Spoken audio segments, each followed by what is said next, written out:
A very good morning to you. Welcome to the morning brief. It's bright and early right here in Lagos, Nigeria, where we're broadcasting live from. It's our global headquarters. I'm Jeffrey Uzong, and I'm sure you're wondering what is going on. Yeah, I'm wondering as well, but nothing to worry about. Bukola will be joining me any moment from now because she's caught up, of course, in traffic. If you live in Lagos, I'm sure you're very familiar with what traffic does to all of us. So there are days you kind of predict that, okay, it's going to look like every other day of the week. Let me do the best I can and go, and then traffic messes things around for you. Either an articulated vehicle fell on the road, or an incident or an accident happened. It could be a plethora of issues. So any moment from now, we'll be expecting Bukola. And one thing I want to say, if you are around those areas, coming from the places like Redemption Camp, Mowe, and all of that, and you have pictures and videos as well, please do well to tag us on CTV Morning Brief right here on Channels Television. CTV Morning Brief is a hashtag on X, so we can amplify your voice and raise concern. As at this moment, rather, I'm not sure what exactly is causing that traffic that has held Bukola back. So, a lot has happened as far as Nigeria and the rest of the world is concerned, and even sports as well, which is what we're going to explore. But one of the things I like to look at most of the time is what happens in certain places and how it impacts the world. It's going to be part of our conversation today.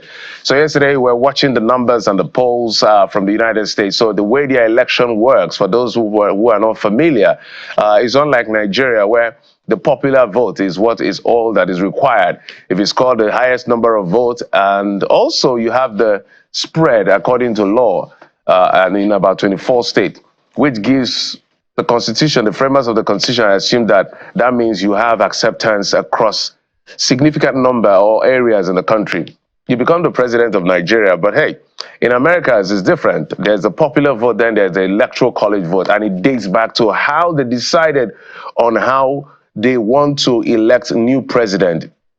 There were so many considerations until that electoral college came into being. Over 500 electoral college votes, and you just need 270 of those votes to become the president of the United States.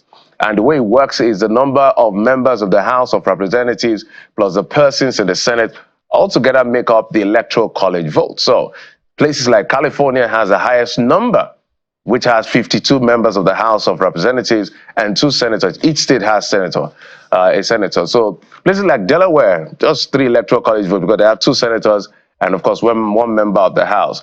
So politicians usually target these places to play their game and appeal to the conscience and consciousness of these people to win an election. So you may end up having the highest number of popular votes, like Hillary Clinton had 3 million ahead of Donald Trump. I think Joe Biden had about 7 million or so. But for the fact that you have the popular votes doesn't mean you win an election. This is about 5 times it has happened in the United States elections. But yesterday, Trump pulled up a big one. This is a man who has been convicted. They call him a convicted felon. He's been tried in several courts. Some of his cases perhaps are still on. Assassination attempt on his life. There's so many things he's gone through. But eventually, they call it the historic comeback of Donald Trump. So the world is a bit, with everybody's just watching exactly what will play out in the next administration. He will be sworn in January when Joe Biden's tenure will end. And then the world will now welcome Donald Trump as the 47th president of the United States. So he was the 45th, Joe Biden 46th. Now he's going to return as the 47th. Kamala Harris last night made a statement conceding defeat. And one thing that caught my attention the most is the fact that the United States is not loyal, or politicians or citizens are not loyal to political parties. Neither should they be loyal to a president. They should be loyal to the sacred words of the Constitution.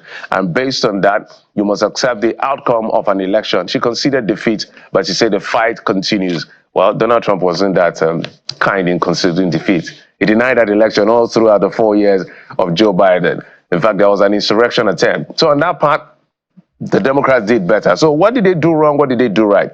But the most important part of that conversation is, how does this affect us as Africans, as Nigerians, the outlook of the world, the war in Israel, the war in Ukraine that we always blame for some of our economic woes and all of that?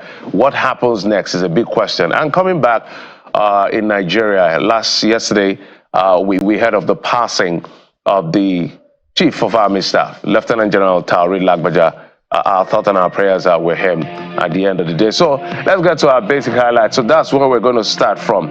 A sad day for our nation as the Chief of Army Staff, Lieutenant General Taoreed Lagbaja, has passed on. We take a look at the strides he made in ensuring protecting the territorial integrity of our country and the implication of his passing on our national security. But more importantly, it's also the fact that the man who is going to be in charge, Olufemi Oluyede, Lieutenant General, who has just been promoted and decorated a day before the announcement was made. What does this mean for our national security, for the protection of our asset, for the gains that has been recorded as far as the fight against Boko Haram, terrorism, and all of that is concerned? There's a new man in charge because there cannot be vacuum as far as this is concerned. So we're going to be looking at all of that today on the program. Not just his death, but also what happens next. And then other things that will happen. I've mentioned this, I talked about it extensively. The United States election is also going to be in focus. When we discussed it 2 days ago, we were contemplating what the world would look like if my apologies, Kamala Harris, Vice President, wins, or Donald Trump. Now we can say certainly there is a winner. So this Trump's historic comeback, what will it be? What will it mean for foreign policy and our relationship with the United States? Our president has extended his congratulations. World leaders, including Vladimir Putin, my apologies, Zelensky, not Vladimir Putin. Even Chinese has made a statement as well. Sir Keir Starmer of the United Kingdom, even Narendra Modi of India, all of them have congratulated him, and everybody say, hey, welcome aboard, welcome back to the show. Let's see how this plays out. But beyond that, we will also be talking about a gentleman, and this is quite apt for us. He's a US-based Nigerian singer. He's a serviceman. Actually, he's in the United States Army, a US citizen, but of course, he's Nigerian as well. Sonofuche is his name. He will be here to talk to us about his role in the army as a musician and the things. It's just combining the entire passion of singing and being in the United States Army. We'll talk to him about all of that. Maybe he'll be rendering to us our national anthem or the anthem of the United States. You know, these servicemen, they take those things very, very seriously. So it will be interesting to maybe get his perspective as well as far as this election is concerned, as far as all of this is concerned. So Sonofuche will be joining us on the program. So just to give you a clue as to what we'll be doing today on the program, I have a team of guests that will be joining us right here on the program to explore some of these issues, from national security to the issue of the US election, and then we'll have a chat with the gentleman. But also remember that we know that things are very tough for Nigerians at the moment. The price of fuel, the back and forth with the Dangote refinery and the oil marketers and all of that. The cost of living is still quite high. We're expecting the inflation numbers for last month to be released in a few days from now, which is on the 15th. Inflation numbers always come out the 15th of every new month, about 12 p.m. That's how it works from the MPS. So we'll get to see what gains or losses we are making as far as those numbers are concerned. Remember, we just have 1 more month before the end of the year. What are you preparing? Well, let's talk about it right here on the show with all of this conversation. But I'll take a quick break now. When we come back, we'll bring you our top stories, and then we'll get to the very first conversation for the day. Join us again. Top on the brief this morning, a sad development. President Bola Tinubu announced the passing of the Chief of Army Staff, Lieutenant General Taoreed Lagbaja, at the age of 56, according to a statement released by the President's spokesperson, Bayo Onanuga. Lieutenant General Taoreed Lagbaja passed on Tuesday night in Lagos after a brief illness. President Tinubu expressed his heartfelt condolences to the family and the Nigerian armed forces during this very difficult time. In a separate statement, the president also directed the national flags to be flown at half-mast throughout the country for 7 days in honor of the departed Army Chief. Lieutenant General Taoreed Lagbaja is survived by his beloved wife, Maria, and their 2 children. And we want to say our thoughts and our prayers are with the Lagbaja family. Also, in the wake of the passing of the Chief of Army Staff, President Bola Tinubu rescheduled the Federal Executive Council meeting, initially scheduled for Wednesday, to a yet-to-be announced date. Some members of the council had already taken their seats when the Vice President, Kashim Shettima, announced the postponement. The Minister of Defense, as well as the Minister of Information and National Orientation, also paid their respects to the late Army Chief. It's really very sad. It's really tragic. So I want to use this opportunity to condole Mr. President over this heavy loss, indeed his family and the entire Nigeria. It's a great loss for our country. He was a gallant officer, very, very hardworking. He was indeed a warrior. He has served in so many theaters and have done commendably well. It's a very sad loss for the country. We pray for Allah subhanahu wa ta'ala to receive him and to bless him. The nation is in mourning. The president and the entire government is in mourning. He was indeed a very resourceful officer who has put it in best to fight insurgency in this country, and for the many achievements he has succeeded while serving this great nation.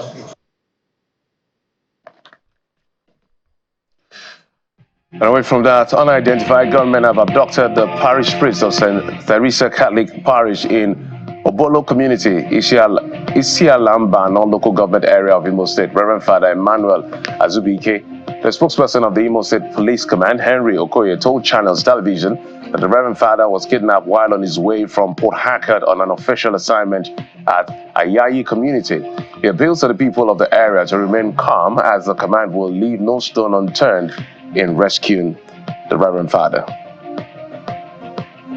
The Oyo State government has approved a minimum wage of 80,000 naira for the state workforce. Disclosing this in a statement, the State Commissioner for Information and Orientation, Dr. Oyelade, said the technical committee set up by the state government recommended and got approval from Governor Seyi Makinde for the implementation of the new salary scale. And he added that the new scale will be implemented as soon as the consequential adjustment process is completed by the committee comprising government and labor top officials.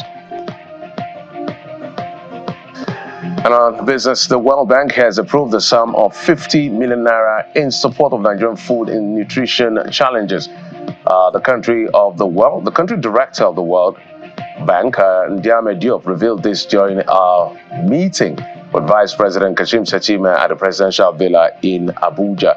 According to Diop, the fund was earmarked under the Accelerating Nutrition Results in Nigeria, known as ANRIN Project 2.0 program, which is a crisis response window. Vice President Shettima reaffirmed Nigeria's commitment to addressing its growing nutrition challenges through a community-driven strategy tagged the N77 initiative, aimed at transforming nutrition outcomes across the 774 local government areas in the nation. Outside our shores, I'm sure you're familiar with this already. Donald Trump has won the United States presidential election, defeating Kamala Harris in a stunning political comeback that sent shockwaves across the world. He becomes the first U.S. president in more than a century to win a consecutive second term. The president-elect describes his win as a political victory that America has never seen before. I believe the greatest political movement of all time. There's never been anything like this in this country and maybe beyond. And now it's going to reach a new level of importance because we're going to help our country heal. Let's now take you to the world of sport. The interim coach of Nigeria's Super Eagles, Augustine Aguavon, has called up Galatasaray striker Victor Osimhen as part of the 23-man squad for the Africa Cup of Nations qualifiers against Benin Republic and Rwanda. Osimhen was absent in the last game against Libya due to injury, returned from his spell on the sidelines and bagged a goal in Galatasaray's 3-0 win away at Antalyaspor in Turkish Super League 1 or League on October the 19th. Nigeria tops Group G of the qualifiers with 10 points after CAF awarded Nigeria 3 points and 3 goals for the abandoned match against Libya, where the Super Eagles refused to play the game after being stuck in a remote Libyan airport for half a day before the match.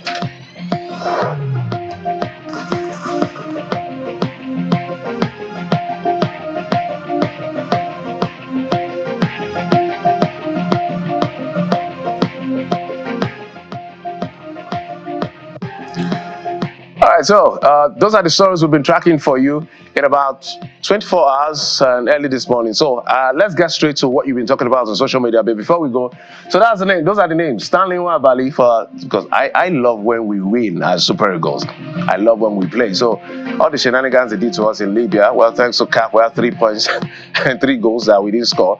But that's what discipline can do. But this is the name. These are the names of those that have been released to play these matches against Rwanda and Benin Republic, and this is fight to finish. We have to go for this tournament by all means necessary, legally, by the way.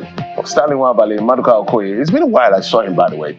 Amas Obosagie, and then we have all the defenders in the list. Bright Osai, Samuel, Calvin Bassey, Williams, the usual suspects. Williams Trusekong, Bruno Yemachi. I love that guy. He pulled up a stunt in Uyo the other time. Gabriel Osho, and then we have all the midfielders. Alex Iwobi, Franco Yeka, Al Hassan Yusuf, back again. Wilfred Ndidi, Dele Bashiru, Rafael Onyedika, Ademola Lukman. That guy has to win the African Player of the Year. No argument about that. Samuel Chukwu is Victor Simon, Moses Simon, I beg your pardon, and of course Kelechi Iheanacho. So our coach Augustine Eguavoen has been doing incredibly well so far, and we hope that they're going to keep up that momentum. So I just ran through the list for you. So look out for that particular match that will be coming up pretty soon between Benin Republic and Rwanda, because we have to get those maximum points and build on what we have already. We have a star-studded team. So I'm sorry for those of you who don't follow football like Bukola. For those of us who follow football, just give us a few seconds and we'll be out of it. All right, so let's get to what you've been talking about today on X. Let's talk about your first response to the released list of the Super Eagles who will be playing against Rwanda and, of course, Benin Republic. Especially one of our Wonder Boys is back on the team, talking about Victor Simon. Ken, this is what you have to say. My only concern is our midfield. We don't have a proper creative and attacking midfielder. Our current midfielders are a bit too defensive. Other than that, we should beat any team. I guess that's what you wanted to say. 4-0. That's quite ambitious. Calm down, guy. Our mind is always, let's get the maximum 3 points. At least at this stage, all we need to do is qualify, and then we can get our acts together to do the rest of whatever it is we want to do. Let's get more of your thoughts as well, right here. Okay, the only reason, this is coming from who? Ames, interestingly. Ames, you said, the only reason I'll excuse this list is because we've all but qualified for AFCON next year. Even at that, it should have been an opportunity to introduce new promising attackers into the team. I didn't expect to see the likes of Kelechi and Umar. Well, is it that you don't like them, or what exactly is going on? But they are Wonder Boys. We'll do the best we can to make sure they get us that maximum point. So that's as far as the Super Eagles is concerned. But you've been talking about other things as well, and this is on a very solemn note. We initially heard about his health. The army had released a statement, and then we saw an acting chief of army staff being announced, and then we saw a acting chief of army staff decorated and promoted. And then the next day, I'm sure they planned this in sequence just to reduce the shock. And then we heard yesterday that our very dear chief of army staff, the man that has given his best to the country, Tari Lagbaja, is no more, has passed on at the age of 56. So let's take some of your thoughts. And the first will be coming in from the former Vice President Atiku Abubakar. This is what he has to say. It's quite a big one, a long read. Let me just go through it. The passing of any soul diminishes us all, for in the departure of one, a part of humanity fades away. It is with a heavy heart and sorrowful spirit that I received the news of the tolling of the bell for the Chief of Army Staff, Lieutenant General Tari Lagbaja, was called from this world in the very prime of his life. And my heartfelt condolences go out to his grieving family and to the Nigerian Army, to which he dedicated his service with unwavering honor and distinction. May his soul find eternal rest and peace. Atiku Abubakar. That's former Vice President Atiku Abubakar saying that. Let's get more thoughts of what your reactions. Let's get to George on income says, a profound loss for Nigeria. Lieutenant General Lagbaja's dedication, strength, and unwavering commitment to his country set a high standard in military leadership. His legacy of service and sacrifice will be remembered, and his contributions to national security and peace will not be forgotten. May he rest in peace, and may his family and comrades find solace in this in his honorable life. Let's get to the next one from Oladapo Onabanjo. You said, a very sad news. My condolences to the Lagbaja family at large. Please take solace in God, his only comforter this time around, or is the only comforter, I guess you wanted to say. Good night, Lieutenant Lagbaja. Michael Ayuawana says, it was yesterday I asked someone about this man when I saw a picture of Tinubu, President Tinubu decorating one army staff. I guess that's the new chief of army staff, Lieutenant General Oluyede. And Amunume, I'm sorry if I didn't pronounce that name correctly. This is so sad.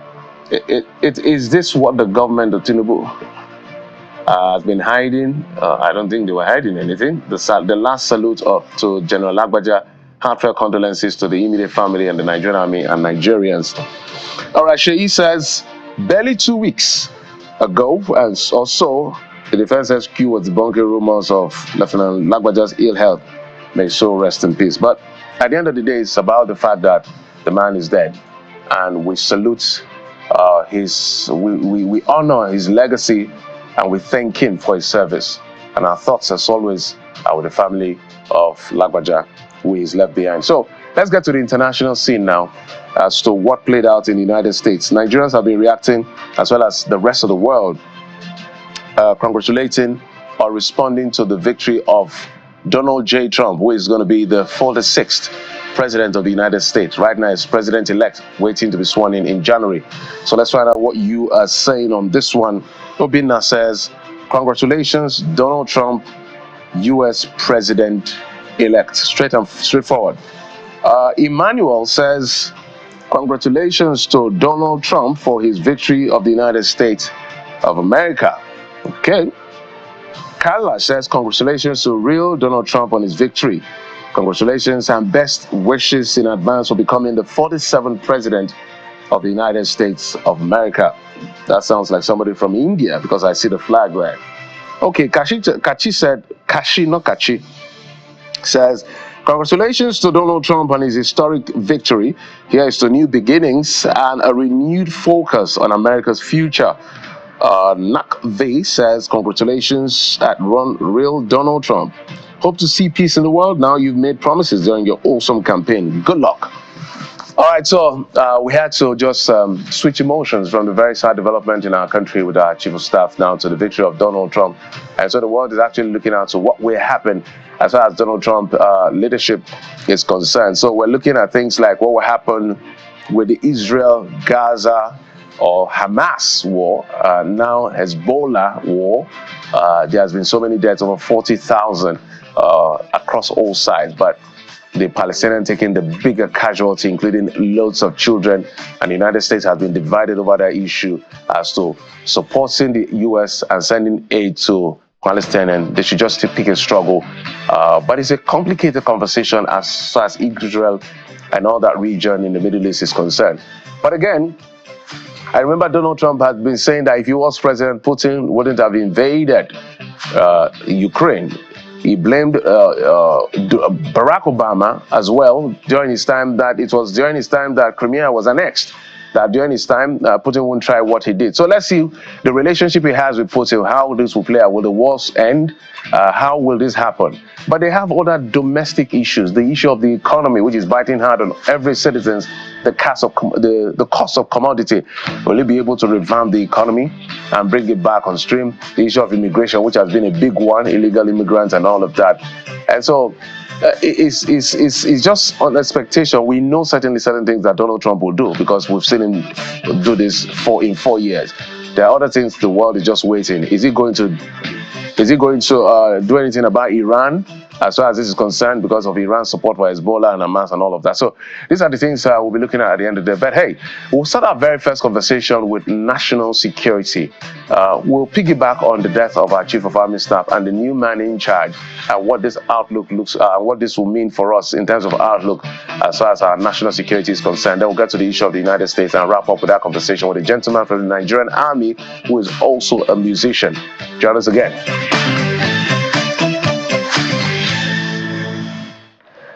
Welcome back. It's now time for us to go to a very conversation for the day. National security is never you can never end talking about, you can never stop rather talking about the issue of national security, because at the core, Section 14 of the Constitution provides that the security and welfare of the citizens is the first responsibility and the primary responsibility of government. We're just looking at this based on the fact that we now have a new Chief of Army Staff. We lost our former Chief of Army Staff. And then what this outlook will be like for all of us as far as issues. There have been gains and losses. We'll look at all of that with the team of experts that will be joining us, or our guests. But Bukola now joins us on the program. Well, I told you, she was caught up in traffic, Bukola. Finally. Very good. Maybe let's... It's good to be able to make it after what seems to be a I've never seen you dressed like this. This is nice. Well, there's always a first, Jeffrey. Thank you. And you know... just calm down. Breathe. Yeah, I'm breathing. Breathe. I'm breathing. So what? How? And just about 12 hours ago, yes. right here on this set, Jeffrey, we were talking and praying for the Chief of Army Staff. Yeah, exactly. That he would return to continue his good work. But we didn't know that, you know, he had exited to the other side. And that's rather sad. We commiserate with the family of the deceased, his wife and the 2 children that he left behind, and indeed the entire armed forces of the Federal Republic of Nigeria. It is indeed a great loss at this time where the armed forces seem to be making some progress in the fight against insurgency. And you know, Jeffrey, one would never have thought that that would have happened, but quite a few guesses were being made, even prior to this announcement, when news reports of his ill health filtered in, and many were saying that he probably had died. But even at the decorating of the substantive or the acting Chief of Army Staff, you know, there were reports also that he may have passed on, but it's really sad. It's really sad. Really sad. What we always say is we thank him for his service. We thank him for he's done his bit, and we will always thank him for his service. Thank you, General Agbaja. You've done your best for our country, and I'm sure the people in charge now will build on your legacy. And then back to you, Bukola. Tell us what happened. I cannot miss that gist before we get started, just in 1 second. So, of course. Our producer was putting up that video for us. So what happened? Jeff, because it's part of our job to report traffic. So people may be stuck as well right now. So we need to tell them what's going on. Traffic advisory. Lagos Ibadan Expressway is chaotic. Inbound Lagos, particularly from Wawa, when you begin to drive from that end, the traffic has begun to build up already. And it's really annoying that articulated vehicles are now driving against traffic on the road inbound Lagos. They are also facing those, you know, coming to Lagos as they drive outward Lagos. So it's really chaotic. And on this other side as well, we really don't know what is responsible for the traffic. Seems more like witchcraft, because when you burst out of the congestion, there's nothing ahead of you. You know, when you come out of the Wawa gridlock as well, there's nothing ahead of you. But then you join the traffic again from that point where the rehabilitation work on the joints of the bridge, you join traffic again from that point. So it's really befuddling. One doesn't know what exactly is the cause of the traffic. Yeah. So what would be your advice to the people coming into Lagos? Should they hold on for a bit? Are there alternative routes? You're familiar with that area, I'm not. Even those outbound Lagos should, you know, just hold on for a bit, maybe till about 10. If what they're going for is not absolutely important, but if they can brave the traffic and, you know, wait for a resolution, then they can embark on their journey. But if it's not absolutely important, because driving amid traffic can be really exhausting. It is. I hate it. Yeah. So for those coming to Lagos as well, you just may want to hold on for a bit before you get on your way. One of the reasons I particularly hate being in traffic and being held up, because there was a day I supervised a project literally all through the night, and many years ago when I just started driving, and I was so tired I didn't know I was driving. They call it bumper to bumper, right? I didn't know I slept off. in traffic. I did not know I slept off. Exhaustion. I was exhausted. The next thing I heard was boom. Apparently, I had accelerated, hit the car in front of me. The shock woke me, and I accelerated even further. So my car hit the car in front of me. The car in front of me hit another car hit the. So we had like 4 cars in front of me that had been bashed because of what I did, and I just sat down there and looked at my life. I said, "What is this?" But thank God you're alive to tell the story. Today. Many didn't live to tell such stories. I'm grateful. Yeah. So it can be very horrific.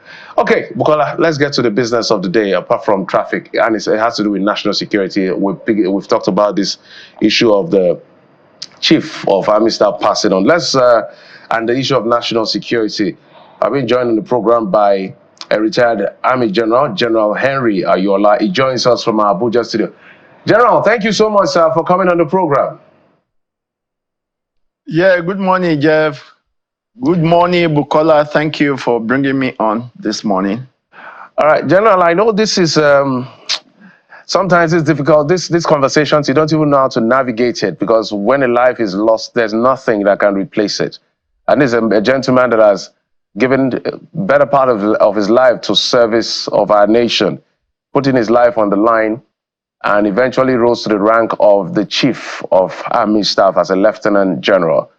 But life happened, unfortunately, is no more with us. What was your first reaction when you heard of this development? Yeah, thank you very much. Let me start, if you permit me, to express my condolence and join the well-meaning Nigerians all over the world and members of the armed forces, both out and in.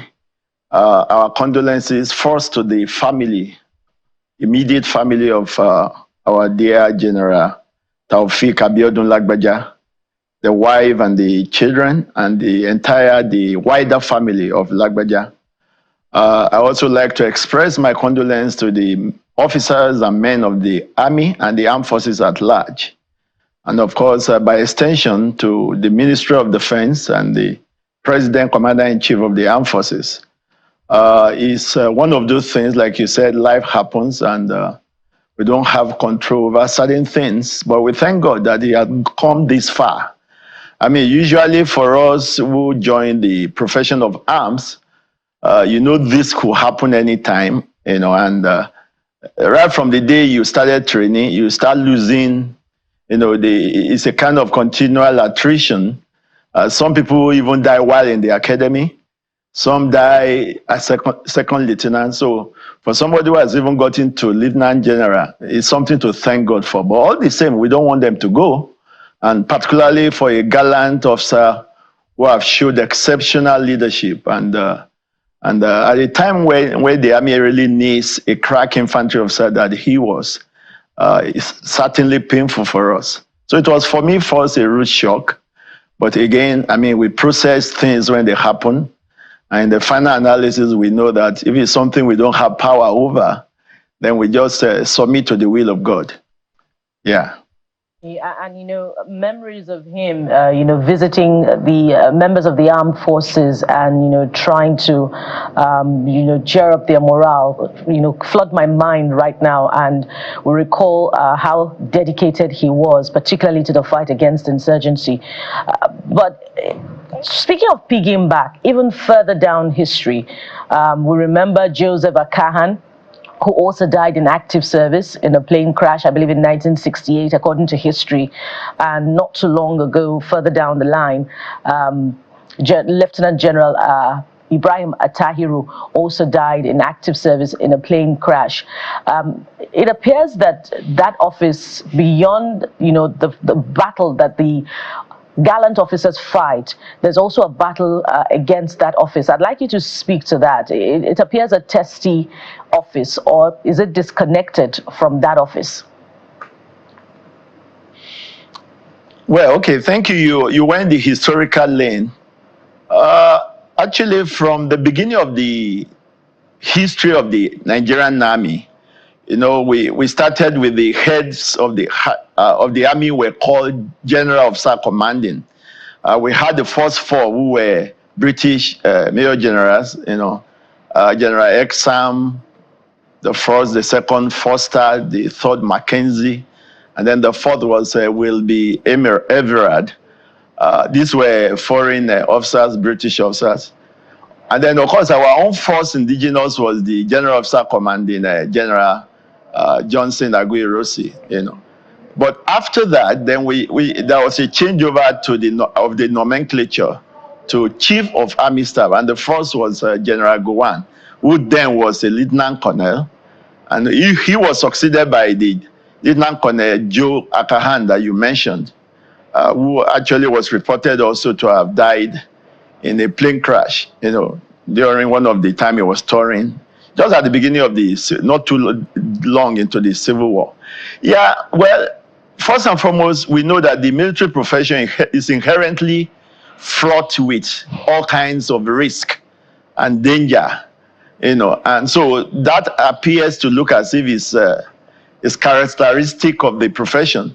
But that's obvious by the sheer nature of the profession. Of course, then the office being the highest office in the army, I mean, is in the eyes of the storm. Is on the spot, and so eyes are on that, whoever is sitting on that office. But I think people die in other offices and professions too. It's just that, of course, is the one that are highlighted that people get to know about. So I don't think there's anything particularly peculiar to the office of the Chief of Army Staff. I think it's just like we say, it's an accident, or it's one of those vagaries and vicissitudes of life, which no man can do much about. So I don't think it's particularly attached to the office. And of course, in this case, this is the first time that this one is due to illness. Okay, so I think that even puts it in the special category of his own. And you see, one thing I can say about that is the nature of our work is that you spend the whole of your life. The military is not just a profession, it's a whole life.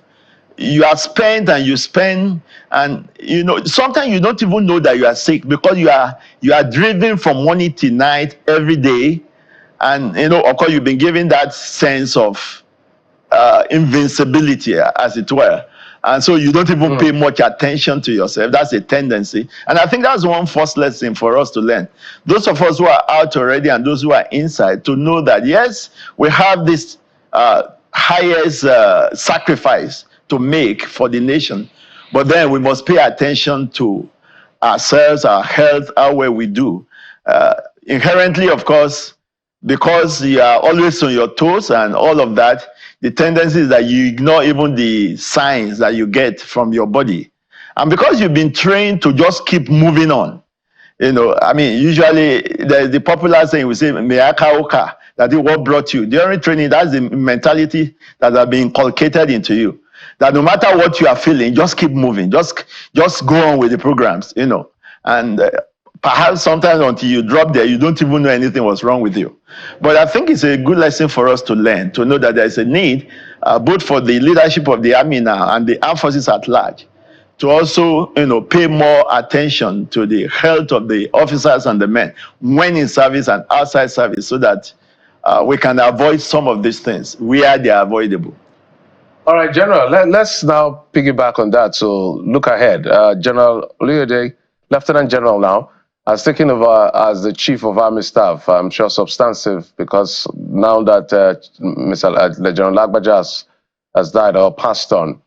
So in your view, because we've seen gains recorded as far as security is concerned, but we've also seen a couple of challenges, the recent one being the attack on a power installation. So there's a lot more work to be done. There's some unreported cases. There are the issue of the Chibok girls and all. We can go back, and in fact, at some point, I think Nigerians, we just got tired of particularly remembering, unfortunately, this girl, which is not supposed to be, because until every one of those children are back, we should not rest on our oars.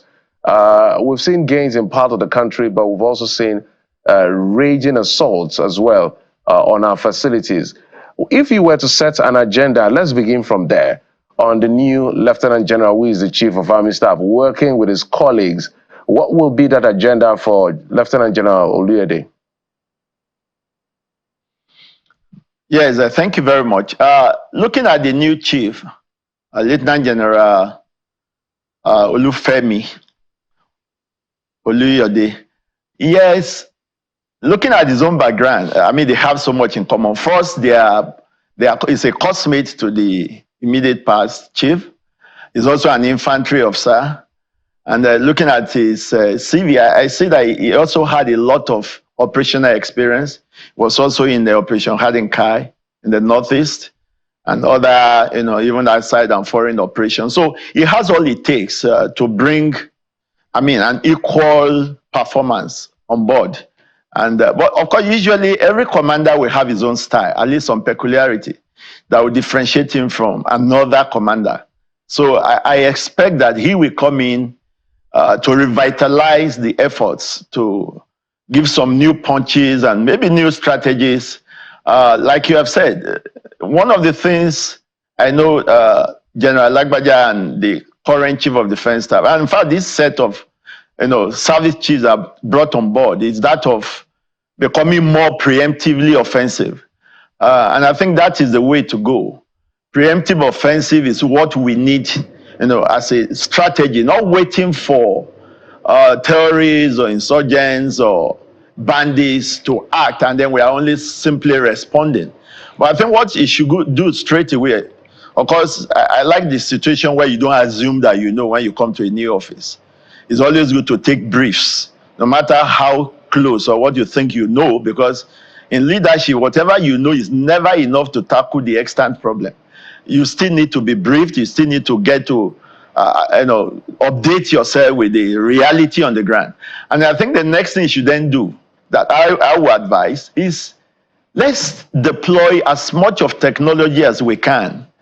First, to locate these enemies of state, these either they are bandits or terrorists or insurgents. Let's locate them where they are. Let's have sufficient consolidated intelligence, of their locations and dispositions. And then we can then do a holistic planning, to take them on preemptively, not waiting until they do something, and that will put us on a perpetual preemptive offensive that will have, a whole lot of implications for our troops' morale, number one, and then even the morale of the enemy. But once we seize the initiative from them and we begin to go after them, then we put them on the defensive. Then, of course, they become jilty. They don't have freedom of action anymore. And I think that's one way to go, that's as a start point. And then, of course, like I said, there's a whole lot of military technology that can be brought on board to augment the efforts that have been on.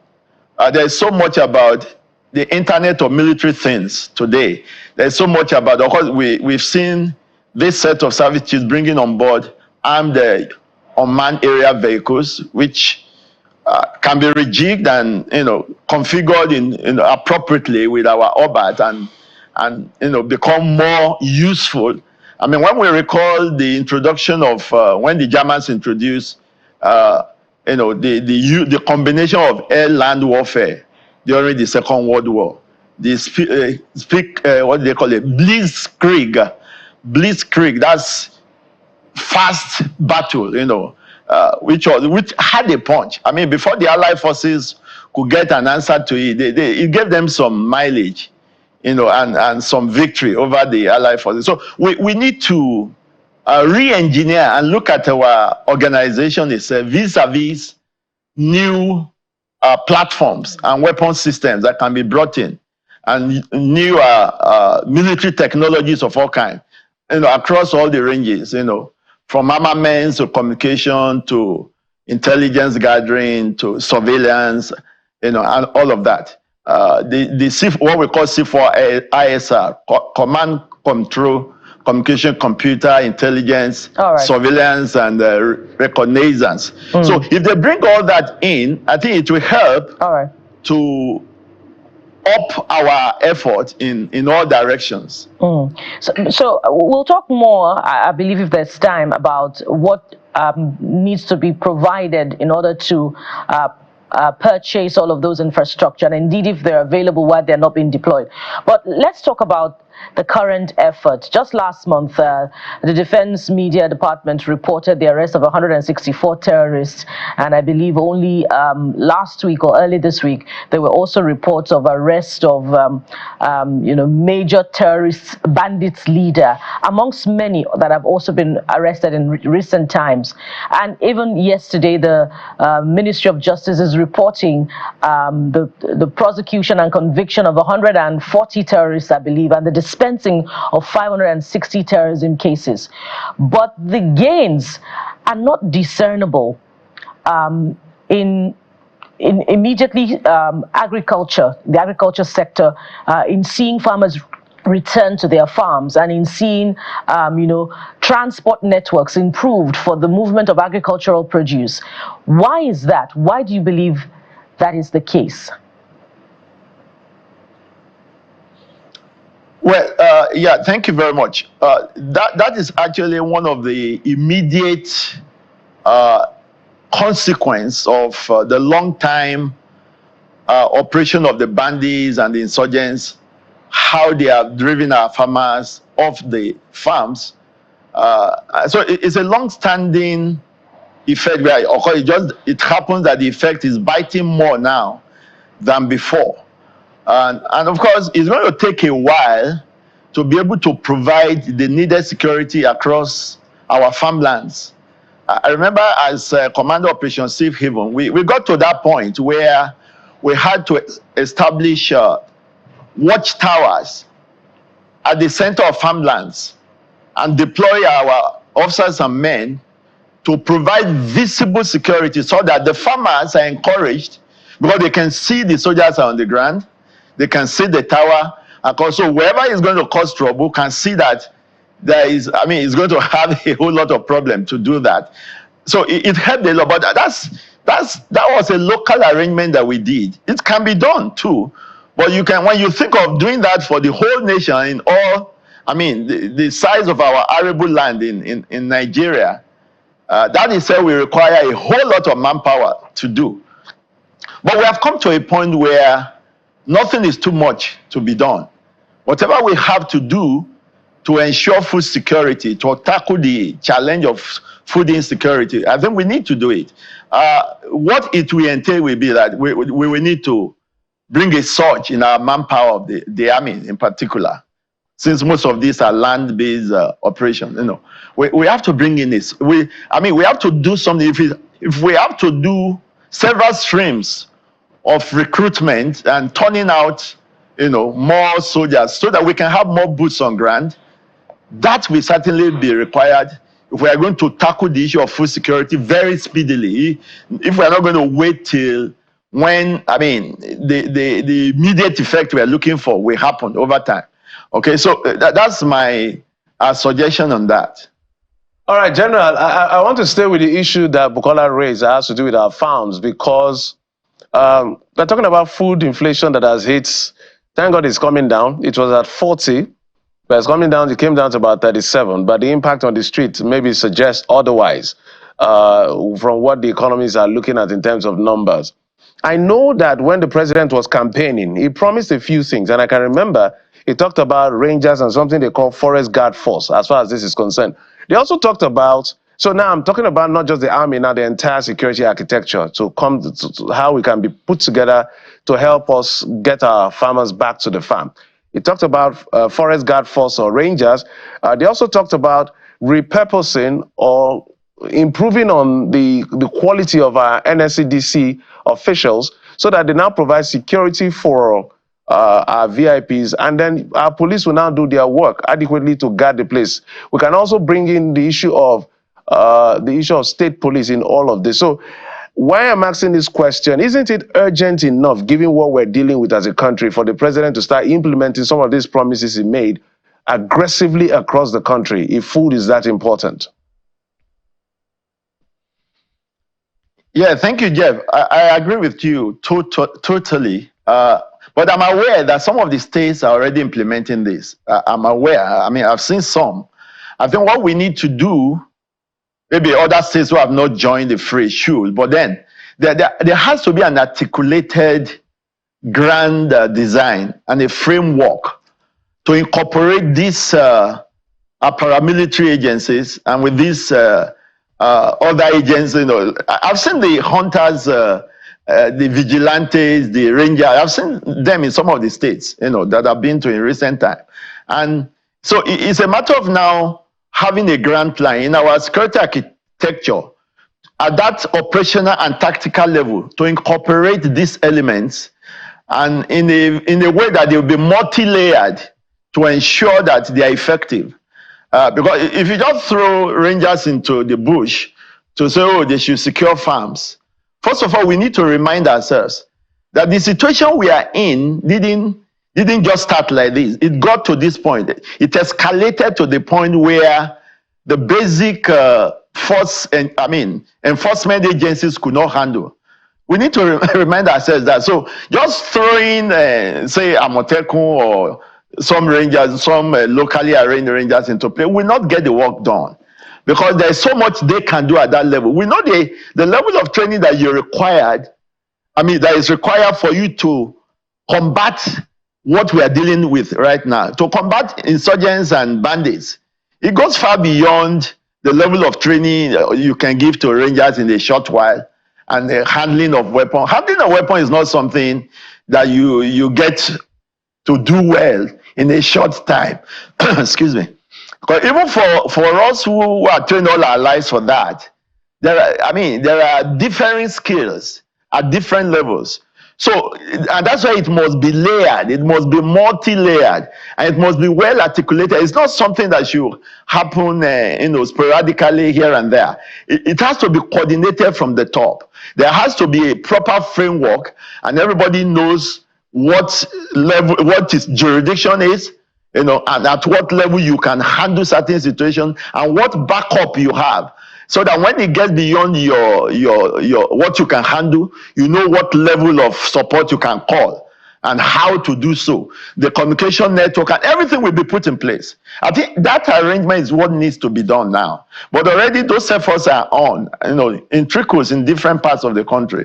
But there is a need to have that, collaborative effort, and with a proper framework, with drills and checklists and procedures for doing those things.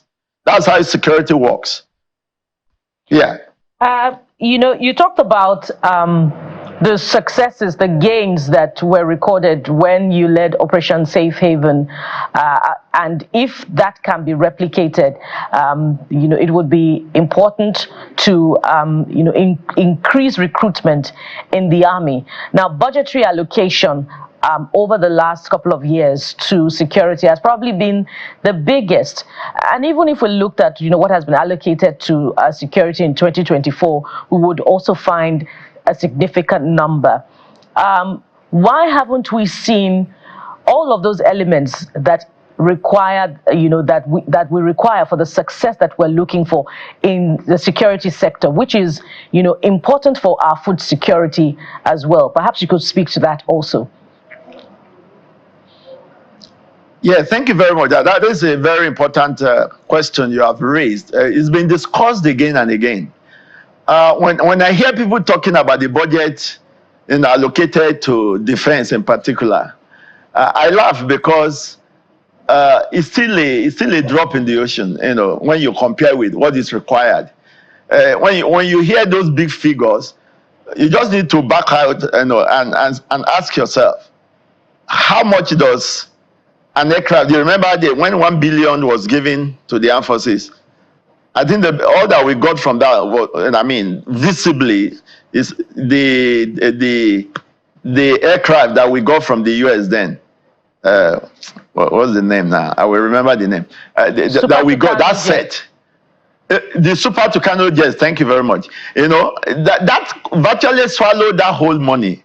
And that's how it did, because security is very expensive. Platforms are very expensive. So when you're talking of big budget, by the time you take the overhead off, you look at most of the budget, look at them closely, hardly does it come to maybe 15% for capital projects. 15% at best. And what can that get the armed forces? And you're talking of the whole armed forces, not just the army alone. So we still have so much more to, to put into maybe extra budgetary means. I've suggested that in many occasions about some states have already implemented the idea of security trust fund. There should be other extra budgetary means of boosting, and not just this reactionary acquisition that we're doing. We should be thinking in terms of programmed acquisition, where we look, what kind of battle will the armed forces be fighting in the next 10 years? What kind of equipment will they need to fight that kind of battle? How do we equip them for those kind of battles over a period of time?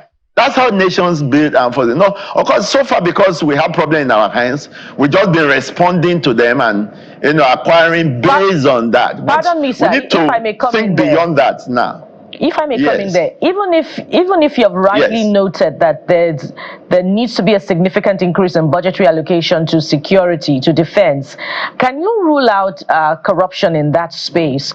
Because over the years, we've also heard reports of prioritizing infrastructure development over key issues of welfare for personnel, recruitment, and purchase of equipment. And we even recall the former Vice President had called in the past, that's former Vice President Yemi Osinbajo, for a second look, a scrutiny of the procurement process in the expenditure of budgetary allocation in the armed forces.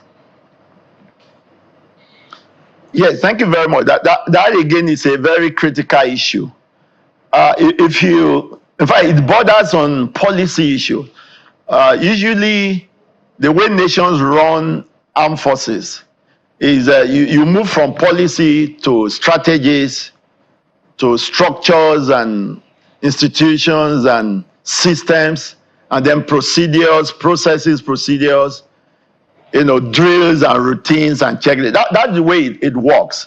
Now, so the issue of what you do with the limited resources is a policy issue, and it borders on the area of higher defense management instruments and tools for higher defense management, which we need to put in place such that that decision is not supposed to be one man's decision. It's not supposed to be one sub-component decision. It's not supposed to be one sub-sectoral decision.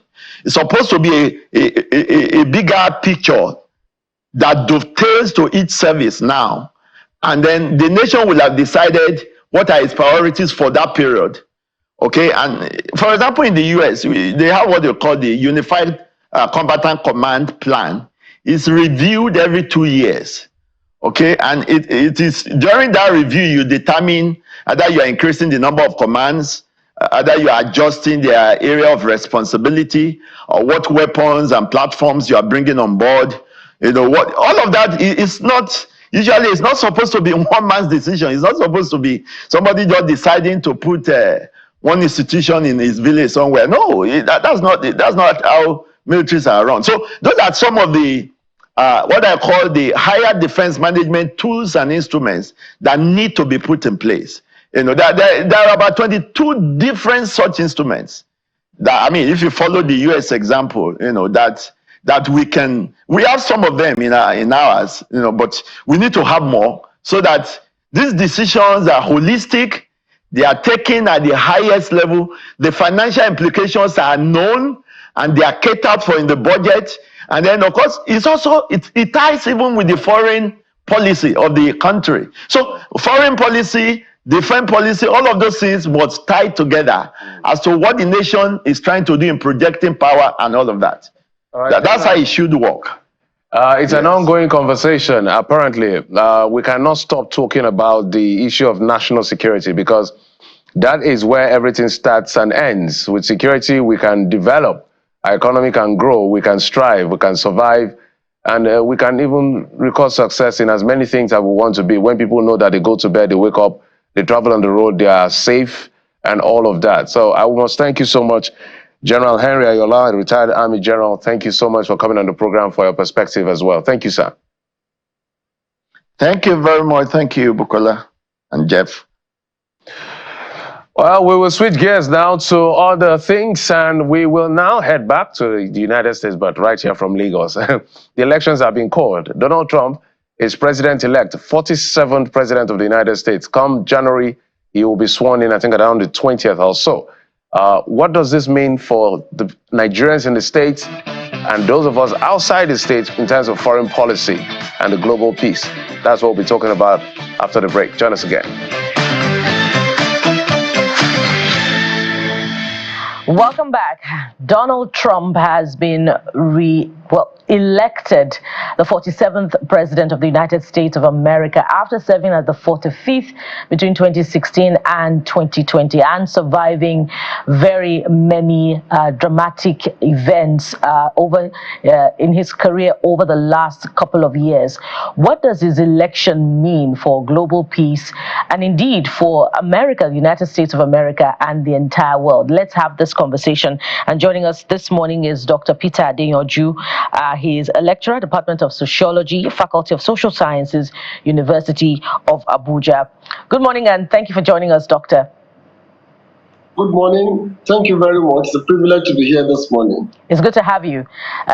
We'll start with your immediate reactions to Donald Trump's dramatic election victory, but perhaps you also want to speak to what seems to be an early call of this election, unlike what transpired in 2020.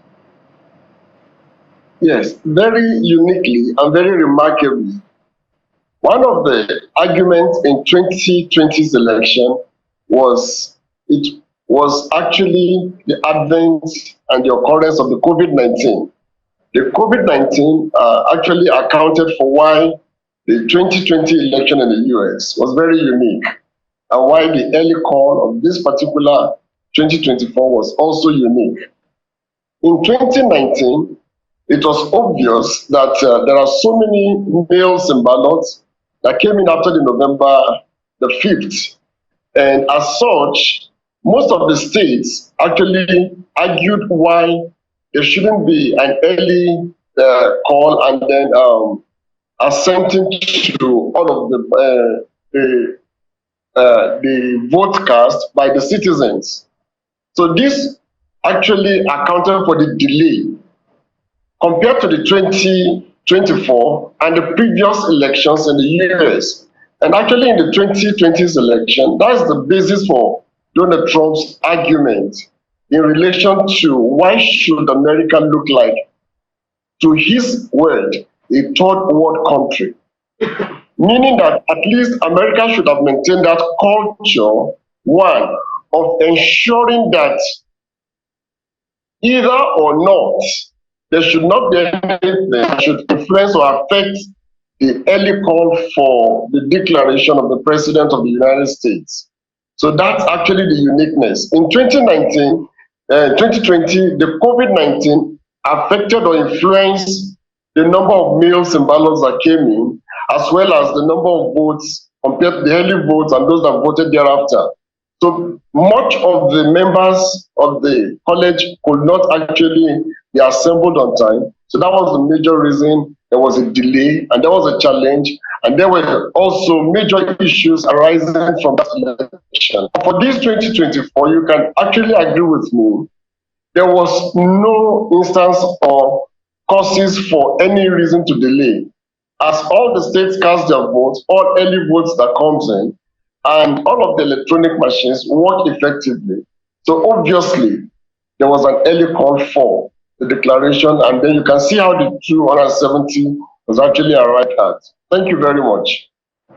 Yeah, doctor. So let's look at we're going to look at things within the Americans, within the American community, as well as how it affects us. So let's stay in America. What do you think Donald Trump did right with the Republican Party and Kamala Harris did wrong with the Democratic Party? Because the issue of gender, the issues that are being raised. Some people say Trump is not too familiar with his policies.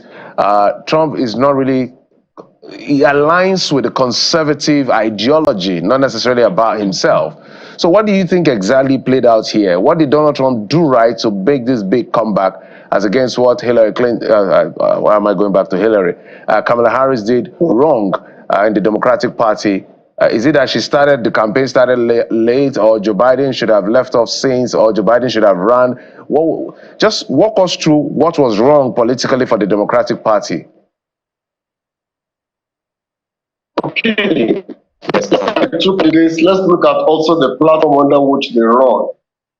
For Donald Trump, in reality, he is a man who often esteems his own personality beyond the office of the president as to the required personality of the office of the president.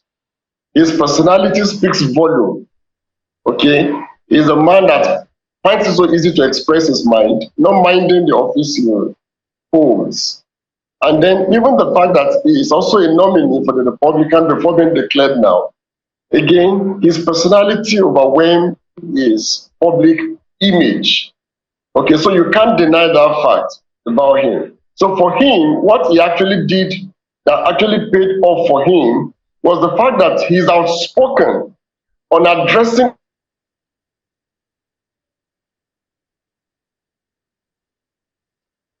Dr. Peter, are you there? Issues of in the past. Okay?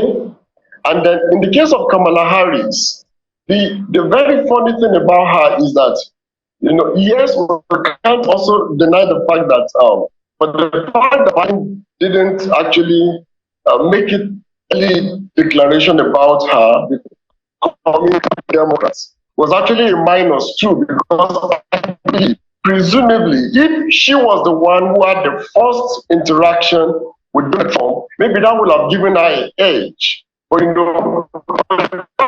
was an initial, public debate between Donald Trump and Joe Biden, so that gave the Republican the plus.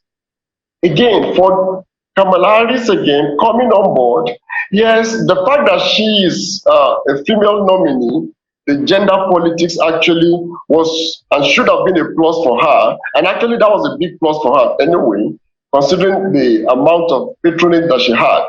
Again, one of the things that actually again was not to her advantage was the fact that she cannot insulate herself from the current dispensation of the leadership of the current democratic governance. She is on the platform with Biden, and the incidences, the occurrence of the border issue, the inflation, and all of those things was not to her own advantage, and she was not able to manage them well in the public space. She was not able to provide a justified. It's difficult. She would really want to speak to those issues factually, but that will also mean that she is actually castigating Biden. So she doesn't want to look like that. You can imagine when Biden had to use a word in a public space, and she had to come to the same public space and say that she takes a different opinion and that she differs from the president's opinion. Now, in an attempt to want to speak to some of these issues, issue relating to the migration at the border, the issue of inflation, and all of these things, if she speaks open to advance her own ideology, as against the fact that she's also holding an office with Joe Biden, will also send a wrong signal. So those things actually spoke against her invariably. Even the independent voters could not actually insulate her, could not actually make a case for her. So that gave Donald Trump a hedge. Thank you. It still defies logic. And one of the things that defies logic about Donald Trump's election win is that he's the first criminal defendant to be elected to the office of the President of the United States, besides the other cases at the state level that are currently against him. As a matter of fact, reports are to the effect that he's supposed to appear before a judge for a sentencing in a matter of days or weeks in this November. So the question is, what happens to his conviction on felony, having been elected, and to the other cases? And doesn't he place really a moral burden on the office of the President of the United States of America? And why do you think Americans look past this and still elected him? Thank you very much. I think in a public space like this, we are at liberty to manage the validity of our expression.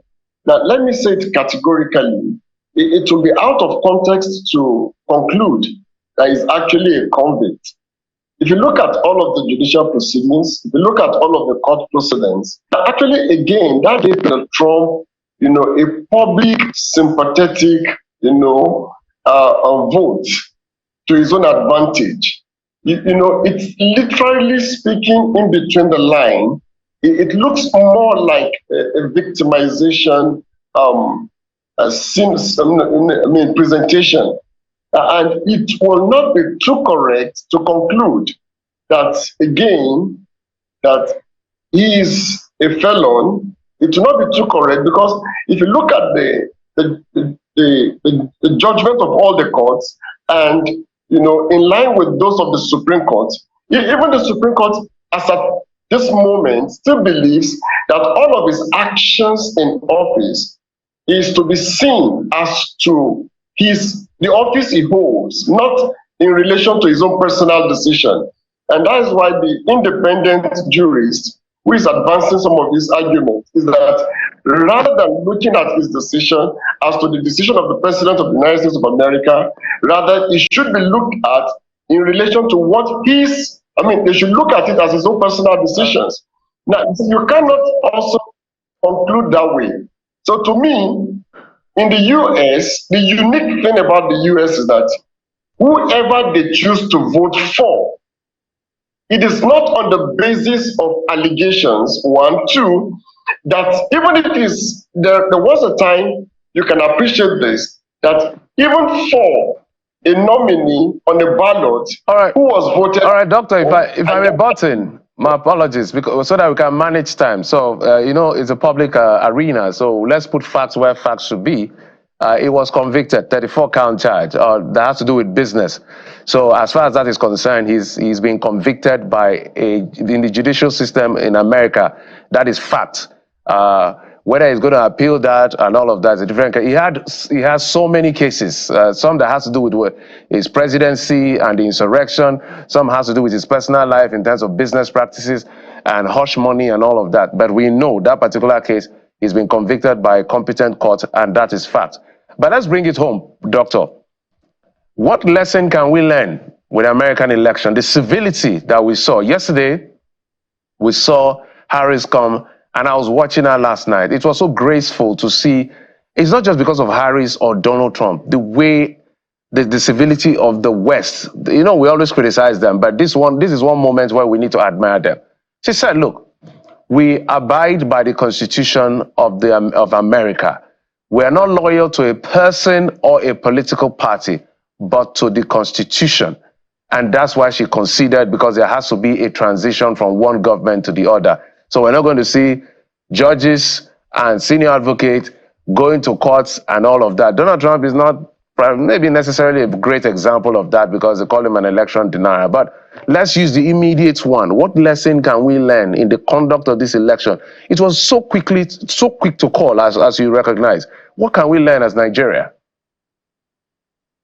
Yes. One of the important lessons we have to pay attention to is the fact that our democracy should evolve.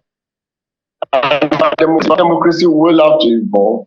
We have to integrate the unique Nigerian culture and our uniqueness into our own democracy. We mustn't practice the Western democracy, all right? Hook, line, and sinker. What that simply means, let's have value for our culture. So for me, you can see a level of advancement. And again, it would be wrong to say from the first to the second.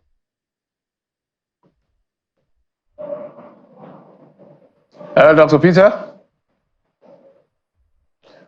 Oh dear, network issues. Dr. Peter, if you can hear us, you can continue.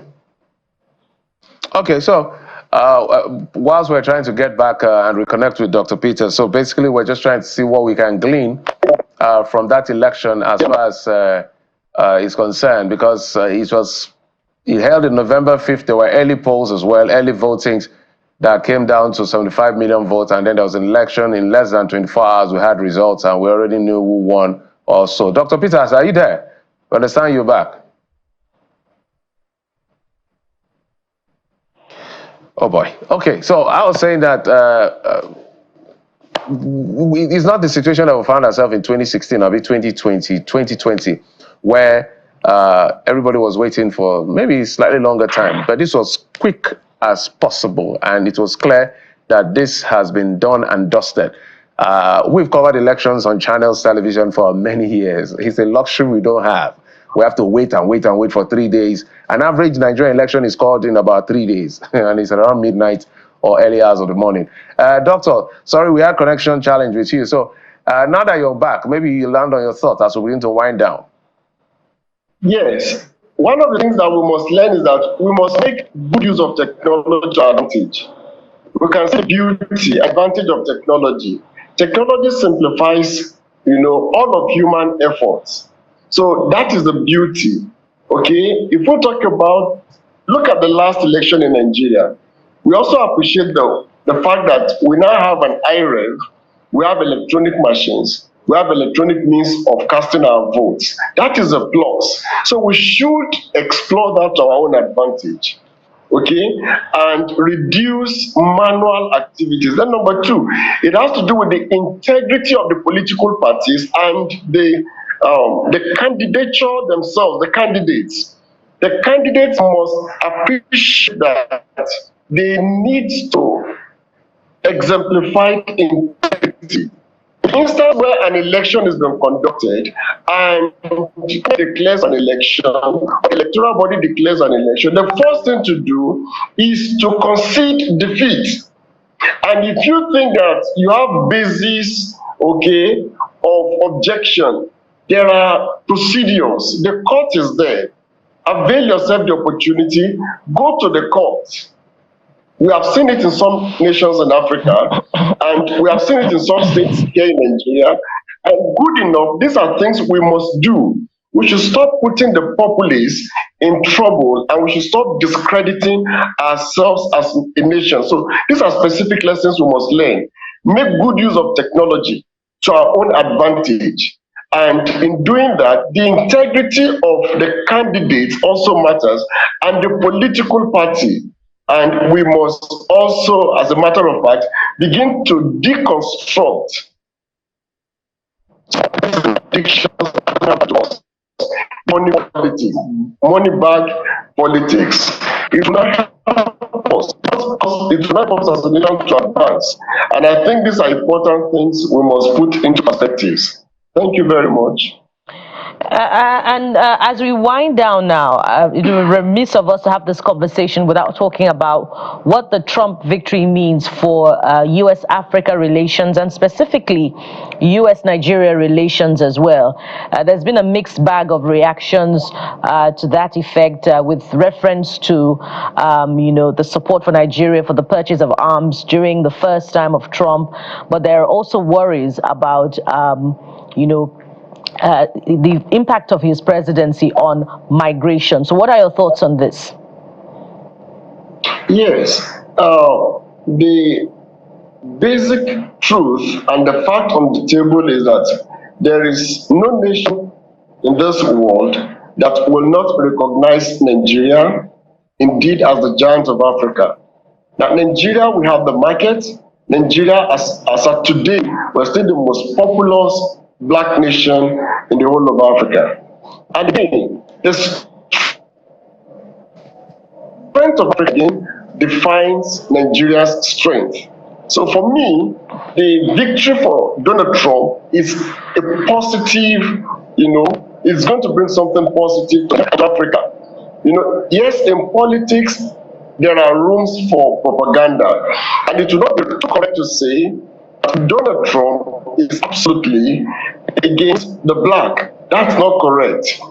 He has interest of the black at heart.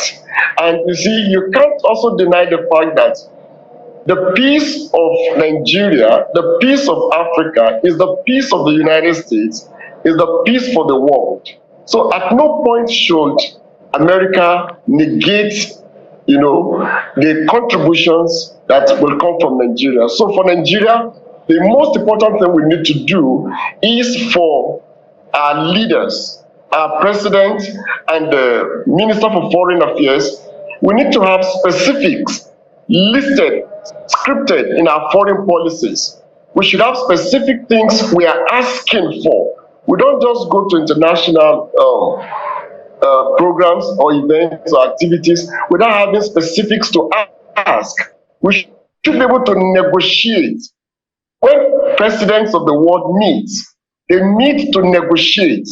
When you are asked to participate in an activity, you are bringing to the table and you are negotiating to your own advantage. So errors in the time past when Nigeria goes to international events, engages with presidents of the world and not having anything to demand. Those errors should be passed. So we should rejig our foreign policy to specifically begin to itemize things. Our economy, health, education, culture, our politics, things that are security. We should have things, especially in the area of industry too, industrialization. There should be specifics. Let's invite them to come over to Nigeria. Let them import this technology to Nigeria. Let Nigeria be the technological hub, not only for Africa, also for the world. It's just for us to redefine specifics and then negotiate with the leaders of the world. And then before you know what's happening, we are better off than we are today. Thank you. And that would be a fine place to leave it, particularly for our Ministry of Foreign Affairs to reflect on. Thank you so much for your time, Dr. Peter Adeyanju, who joined us virtually from the FCT. He's a lecturer in the Department of Sociology, Faculty of Social Sciences, University of Abuja. And from here, we switch gears to the softer side of things. This is a conversation that you don't want to miss. There will be singing from a soldier's heart. Stay with us, we'll be right back.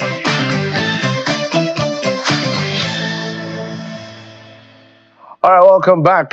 We're going to be talking to the guy from America. He's a Nigerian who is dual citizenship, I guess, and is an enlisted service member of the American or the United States Army. Now, the unique thing about him is that he's not just a serviceman, he's also a singer. So he's going to tell us how he's doing all of this together, because we just felt like you're in the military. Why don't you face your military work? What is this about singing? And it's going to be a very less talk, more performance kind of conversation. He's joining us right here in our Lagos studio. His name, Malachi Uche. Yes. But your stage name is Son of Uche. Uche. Yes. So some people think Uche. So walk us through that.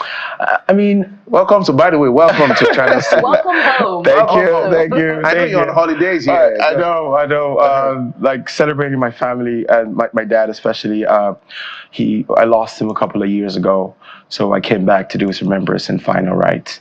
And going back to my Uche and Uche, I tried so many times to correct people.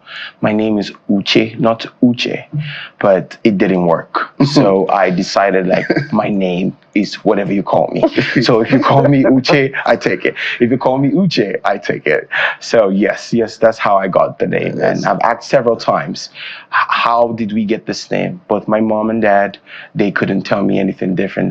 That's what they grew up to. Okay, so for further clarity, for those watching you, your Uche is not from the southeastern part of the country, but from the...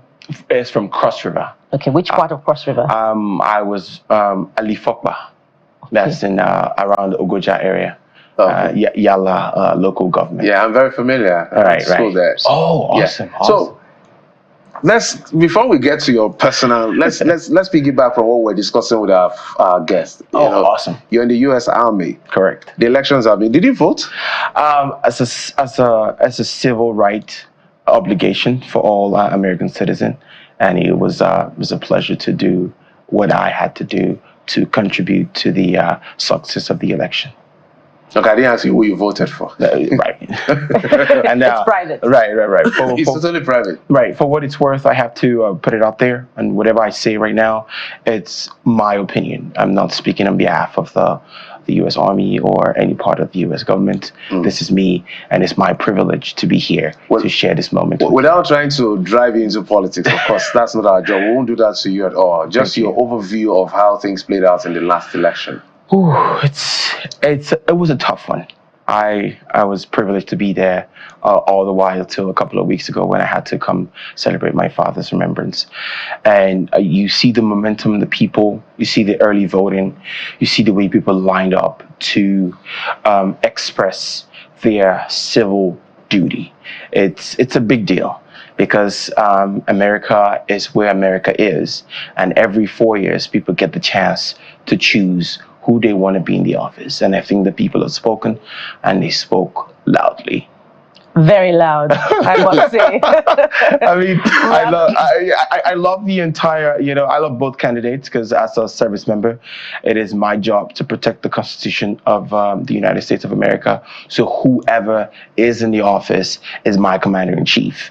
So whoever they would have chosen would have been, my pleasure to work for them. So, but looking at different candidates, to different words, to different rhetorics, to different ideologies, is really challenging and inspiring as well to see people turn out in numbers to say, I support this person for what they believe. I support this person for what they believe. It's really so it gives you a chance to be whoever you want to be, to do whatever you want to do, because there will always be somebody right beside you, loving you, supporting you, and encouraging you to go forward. And those shades of rhetorics just pretty much shows the beauty of democracy. But as long as democracy retains its sanity. Our condolences on the remembrance of your father, by the way. But I'm curious, why is there an attraction for immigrants to enlist in the U.S. Army? When you think about it, just talking to you now, I love how you're quick to say he's a U.S. citizen. He's an American service member. That's the pride. So when you come back home, that's you, right? That's you. when you come back home, it feels like you're not treated as a king. You're treated as somebody that's you have gone to another land and you haven't conquered, but you have achieved. So there's so much. That's you on the front line. yeah, that's me. And there's so much joy to experience service in the U.S. military, whatever branch you choose to be. I decided the Army because I feel like it's leaning more to my personal values. But whatever you want to do, and believe me, you would achieve whatever you want to achieve in America. And then going back to your question, it just gives us that sense of pride that the America I've heard of, the America I saw on TV, I am right there, side by side with another man serving the land. And if you look at the history of America, the service members gave America freedom. They fought for the freedom. And now I'm part of that story. I'm part of the history to creating a better future for those coming behind us. And that's the beauty of service. We're going to get into your music. Sorry, Jeffrey, beyond that sense of pride, is it the peak also, is it to become a U.S. citizen? When you look at it, whether you become a service member or not, you're still going to be a citizen. If you spend the time, if you do right, if you follow the law, you're going to be a citizen. So being a citizen is just the tip of the iceberg, being in the U.S. Army.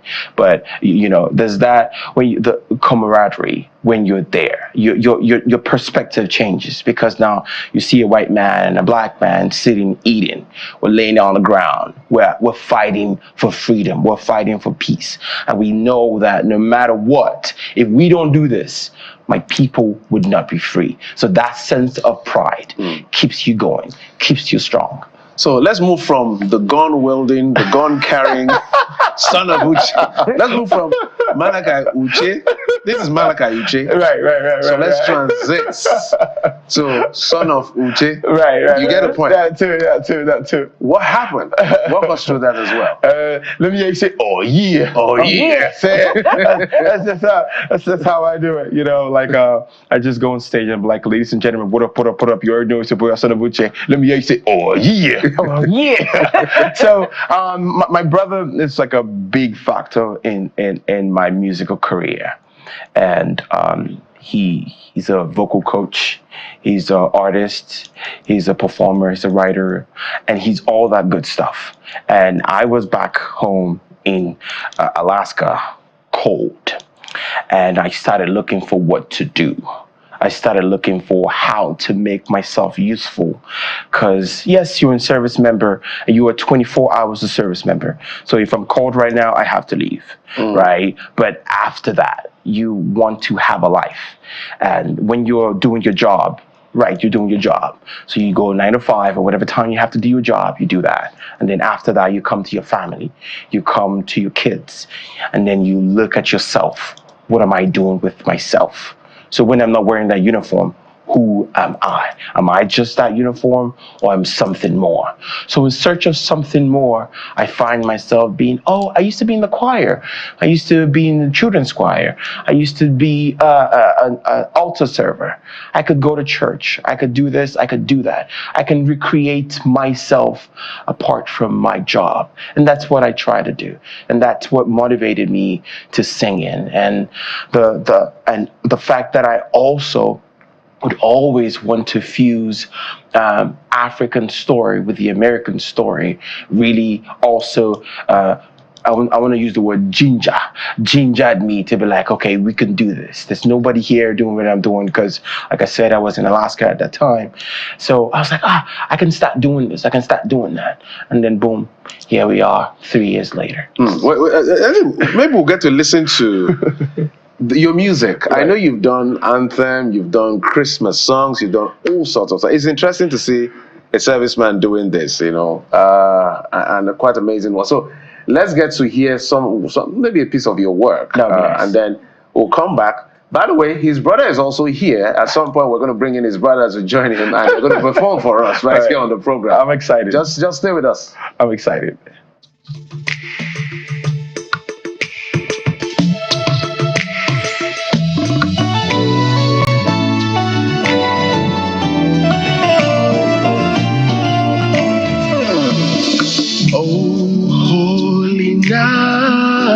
The stars are brightly shining. It is a night of our dear Savior's birth.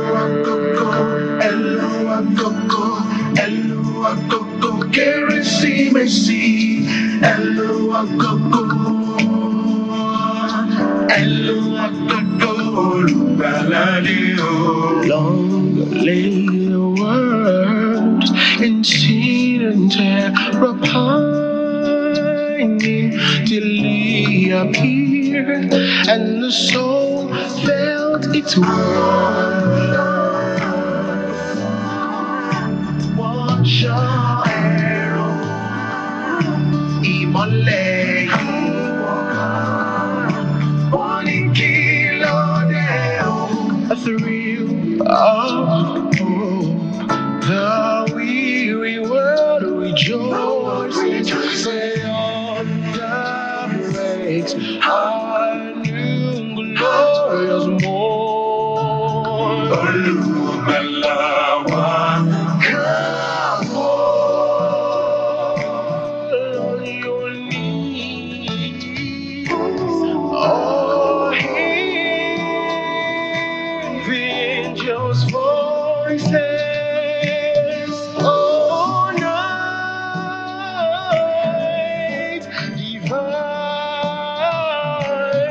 Yes, that is son of Uche. Right there. Well, he's not now being joined by his brother. I'm almost confused as to who is who. Colonel Oga joins us. Colonel, by the way, you were on The Voice. Right, yeah. 20 what? 20 what? 2016. You infected you didn't allow your brother to concentrate on singing, on being in the army. You didn't allow him to concentrate on being in the army. Focusing on singing You had to get him to sing. Oh, but this is beautiful. It's in the This is blood. amazing. You're already making us feel the Yuletide. It's too early now. I haven't made it. Jeffrey, it's not too early. All right. We're getting there. What's he trying to gather money for the Yuletide? I'm telling you. We're So getting there. tell us about this, Cornelius. You produced this. Right, yeah. Was this in America or in Nigeria? No, funny enough, it was done here. Just like he said while he was talking that he was just thinking of what to do, and he just called me up one day and said, "Bros, there's this thing that I have in my head that I want a fusion of Oh Holy Night with Elu Agogo." And immediately he said that. I just said, okay, now we're going to do something special about what you just said. My spirit just resonated with it, and I just called my producer. We just sat down. I just started playing the keyboard, and before I started doing the background vocals and everything. Before we knew what was happening, sent it to him. He now voiced his own part. Came back, mixed and mastered, and boom. That's I think we've talked a lot. Let's just have a feel of your voice. We know that him is a serviceman. He's big on singing national anthems. He has been telling me, I want to sing the Nigerian anthem. I want to sing the US anthem as well. Yeah, Maybe we won't get to that point. We'll see how it plays out. We'll stand and all of that. But let's have a feel of your voice. No, we know your voice already. Son of Uche. No, here's the harmony. Harmony. Let's see how it goes. Because people are watching. And you want us to do this song just so we just do something, or you just want us to do anything you want to do, not the anthem. We're going to get to that in a few moments. Okay, what do you think? So God bless Nigeria. God bless Nigeria. Yeah. A peaceful place that we can call our own. God bless Nigeria. African giant, my fatherland. God bless Nigeria. God bless Nigeria. God bless Nigeria. God bless Nigeria.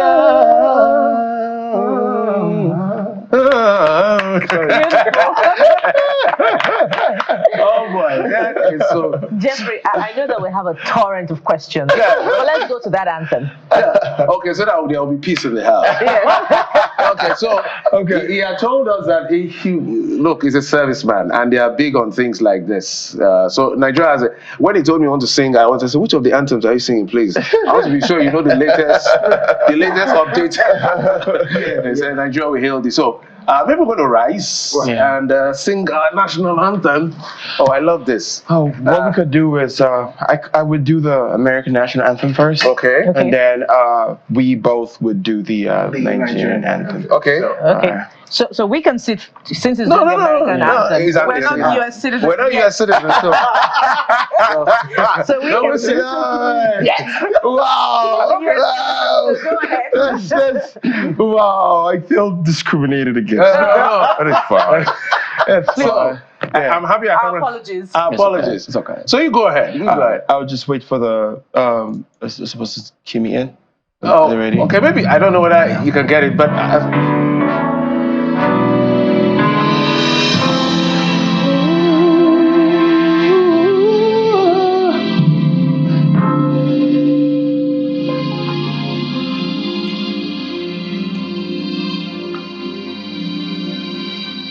Oh, say, can you see by the dawn's early light what so proudly we held at the twilight last gleaming, whose broad stripes and bright stars through the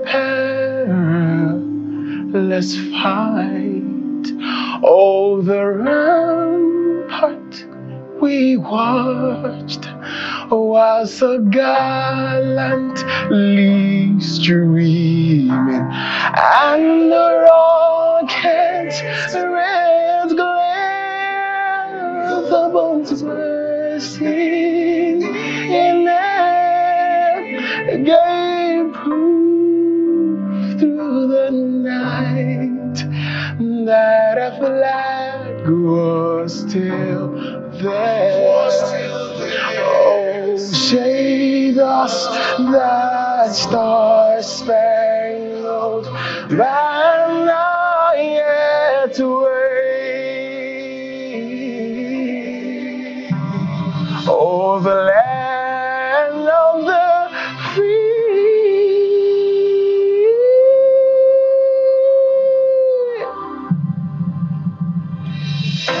and the home, oh, the home of the brave.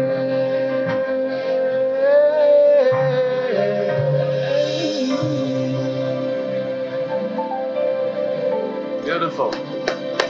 Now it's time to sing our own. I was waiting. It's now time to sing our own. Okay. Singing the national anthem Yes. of Nigeria. We're not going to let you get to the airport. We don't come. It's now our turn. Okay. You better sing it well. Yes, Because he was so at home when yes, our producer, everybody's watching. So we're going to put our hands on that. This is how we do it. All right. So it's up to you guys now. We're not singing, right. we're just listening to you guys. We would just wait for the cue as well. We would wait for the cue.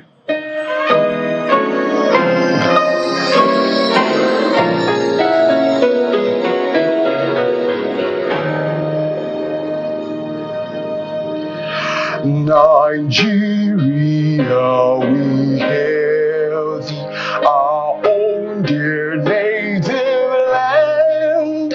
Though tribe and tongue may differ, in brotherhood we stand. Nigerians all are proud to serve our sovereign motherland.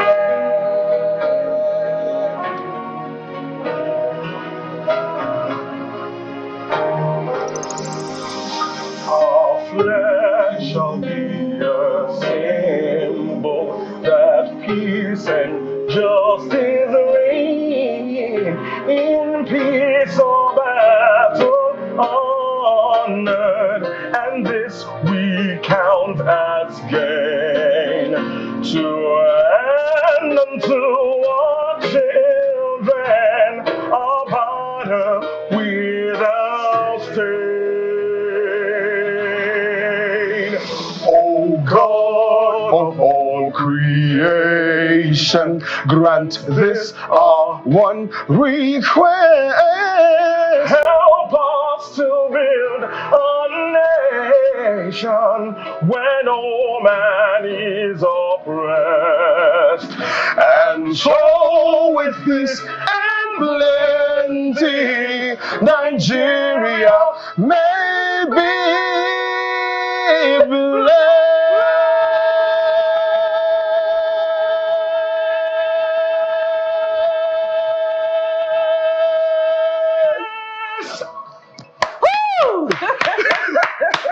Good job. Amazing. Amazing. No, it's not. Thank you so much. Ladies and gentlemen. Thank you. Serviceman. Malachi Uche. and And just before we go, I want to thank you. Thank you so much, guys. We have a little a gentleman sent in a picture of when our late Chief of Army Staff, he passed on. Was his platoon commander. So when he was at the NYSC camp many years back. Beautiful. So that's him. That's the gentleman, and he had some very remarkable words to say about the Chief of Army Staff. How the man was friendly, how the man was disciplined, and all of that. So that's our Chief of Army Staff when he was the commander of the NYSC camp. May his soul rest in peace. Amen. All right, guys. Thank you so much, Colonel Oga. Yes. And of course, son of Uche. You already know. You had to represent Nigeria. Always. I'm happy when you sang the Nigerian national to remind yourself that wherever you are, home is the best. Thank you, gentlemen. And you get a free pass at the Murtala Mohammed International Airport when I'm turning to the US. All right. Thank you so much for your time, and of course, your usual company is doing an exciting one. I'm Jeffrey Uzama. Don't forget, Sunrise Daily is up on the top of the hour. And we're back with the home stretch tomorrow. So join us again. I am Bukola Koka. Bye for now. Bye-bye.